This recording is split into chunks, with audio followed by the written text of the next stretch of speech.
Madam Speaker, I therefore wish to support this particular bill. Madam Speaker, internship, like most of the members have said, is a very vital part in most of the people or unemployed people, youth who just finished maybe universities or colleges. And like what my colleagues have said, when an intern is employed or put in that particular position, they serve, they teach, they work like any other person. And therefore, number one priority should be what kind of payment or what kind of stipend that intern is paid. So that these people are being, and especially, Madam Speaker, these people are being overworked. When you go to schools, they're given a lot of subjects, they're given a lot of students to teach, they're given a lot of lessons to teach, Madam Speaker. Unlike even those ones who have been permanently employed.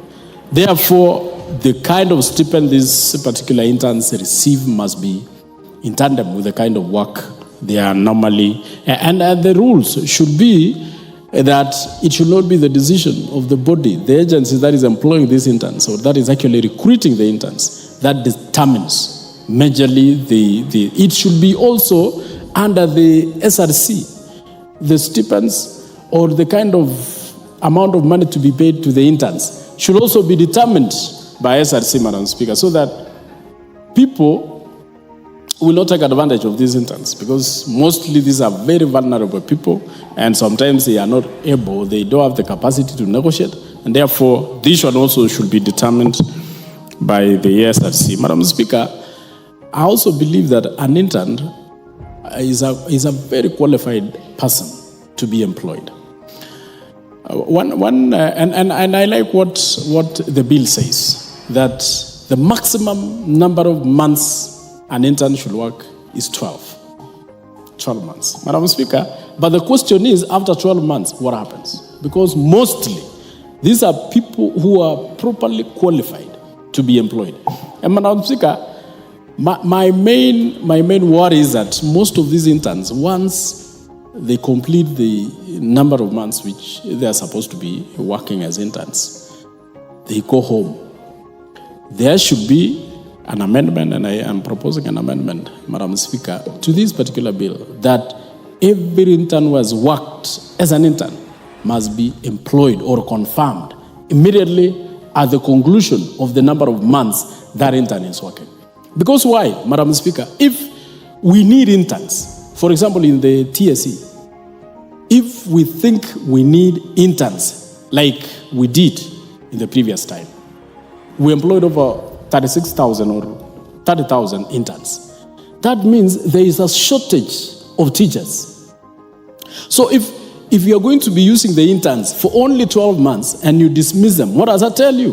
What are you going to do to the positions that were vacant before you bring in the interns? That therefore, Madam Speaker, and not only on TSC or any other area where there are interns, it means there is a shortage of employment.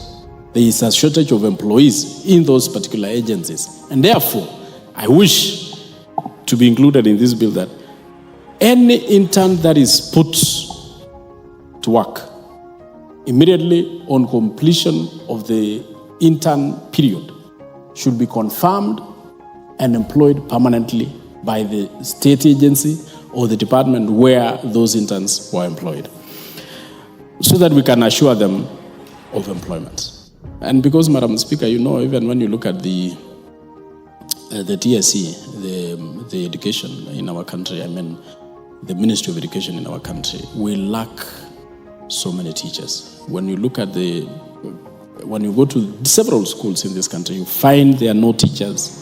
Every school is lacking almost 5-10 teachers. Why can't we employ these interns permanently?